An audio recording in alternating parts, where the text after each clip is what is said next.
Alrighty everyone, welcome back. It is now May 18th of 2023, and as we get closer to the Ahsoka Tano series, which by the way, is the most anticipated series for a specific reason, given that it is 100% controlled by Dave Filoni, Kathleen Kennedy had zero input, Timothy Zahn was on there as an advisor, and a lot of Legends material is going to be spilled into the show, is all the more reason for a lot of fans to at least give this show a shot, and I think it's why a lot of fans are looking at this one to be more exciting than the Kenobi series.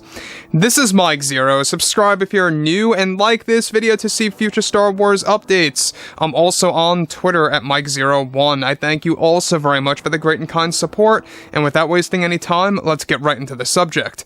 Now, the thing about this that really makes fans come to the realization is that there's been a lot of things going on between Pedro Pascal and Kathleen Kennedy. We've been talking about this a couple of times, about what happened to Pedro with Skeleton Crew, about how he was fired as Djarin in the upcoming show to fulfill a couple of cameo scenes, in fact, glorified cameo scenes. And there was one big factor that actually lended itself to getting Pedro involved in a lot of creative struggles with Kathleen Kennedy that led to his ultimate removal from the show. I'm going to be covering all of this right now and exactly what happened, why it happened, and why Kathleen Kennedy is now getting desperate to get Pedro Pascal back. Alright, so it's a whole deal and it's pretty much an ongoing development, so let's get right into this. Now, with Disney and LUCASFILM currently preparing to develop multiple Star Wars TV shows for the fandom as well as movies, there lies a big issue that is still occurring between Pedro and Kathleen.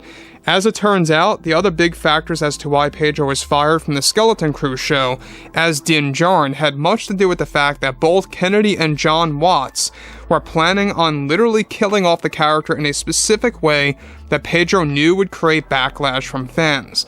Now, though the idea of Kennedy killing off the character and its specifics remained a mystery for some time, recently the details surfaced on what she intended to do. Now, Kennedy and Watts not only planned to turn him into a comedic character, but was also to base Skeleton Crew at least 5 years after the events of Mando Season 3, where Kennedy wanted Din Djarin to die in the middle of a ship explosion in an attempt to save Grogu and the children, who are Jedi students under Jude Law's character dubbed the Teacher. Now, the specific scene that Pedro heavily disagreed with that caused creative struggles that got him to lose his cameos involved a moment where Din is carried on board by Thrawn's stormtroopers. Now let me just pause here quick. You guys may or may not know this, but Skeleton Crew is a Mandoverse project. I don't know if you guys really were informed about that, but it is a Mandoverse era series. So basically what Kennedy wanted to do here is that she wanted to base it 5 years, give or take, after Mando Season 3, making the pirates the main villains of the series, and that remains to this day. By the way, Vane the pirate, you guys saw him in Season 3, he is going to be the main villain in Skeleton Crew, most likely replacing that captain that we saw that literally disintegrated in one of the last few episodes. So the thing about this that I think a lot of fans need to be aware of is that Kennedy fully intended to kill off the character, as it turns out, Din Djarin, and not a seemingly death. She literally wanted to destroy the character to limit the character's future so that they can do whatever they want to do with Din Djarin in between Season 3 and Skeleton Crew. Now, this doesn't make much sense because if you think about it, Din Djarin is a major seller. It's what really dragged Star Wars fans to go ahead and check out The Mandalorian as a series, because this character is an original one, the character works, it's well written. Jon Favreau, I believe, did a very great job establishing the character and really getting him in there, but I digress. Moving on to the next big important thing about this is that the details where that Din intentionally gets captured in order to compromise the ship that's blocking some kind of a signal, and that Din was going on board with some kind of explosive.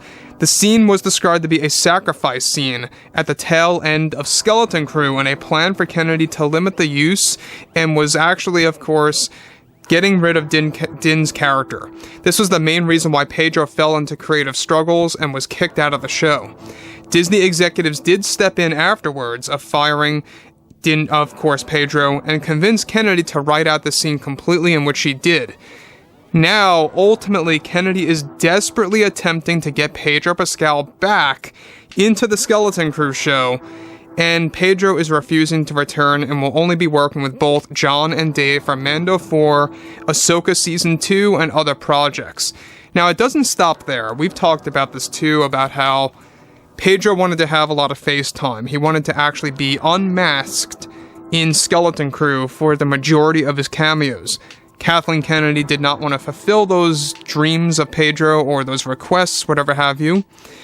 And so that also led to creative struggles. So this is an ongoing thing. I kind of find it odd that she wanted to create Djarin to become a character that would sacrifice himself for the children and for Grogu on board of the ship, you know, literally just blowing it up to smithereens and just calling it a day there for the character.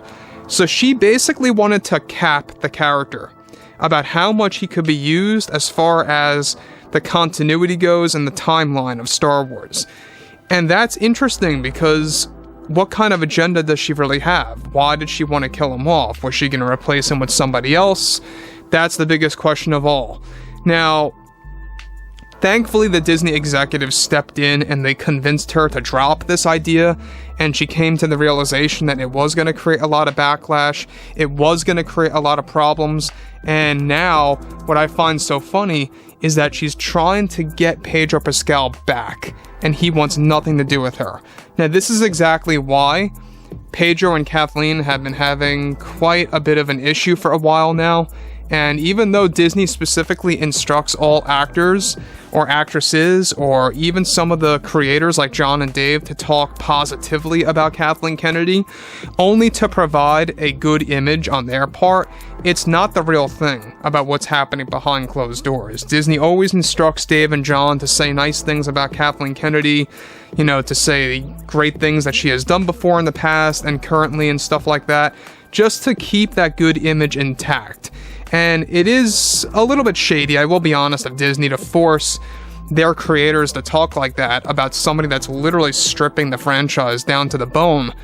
But when you look at stuff like this, and when you learn more and more about this situation, it just makes you wonder, is Kathleen Kennedy intentionally trying to sabotage the franchise and its major players like Din Djarin as a character, or is she really like out of touch with reality where she doesn't know what is of substance or what is of importance or not? So it's interesting though that John Watts, a Marvel guy, would agree with something like this, and I'm not surprised on that part either.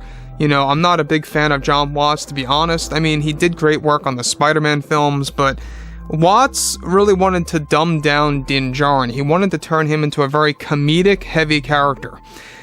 So overall, guys, you know, fill me in below in the comments what you all have to say about the situation below, and if you guys did enjoy the content for today, make sure to drop a thumbs up on this video to support the channel, and I will catch you guys next time.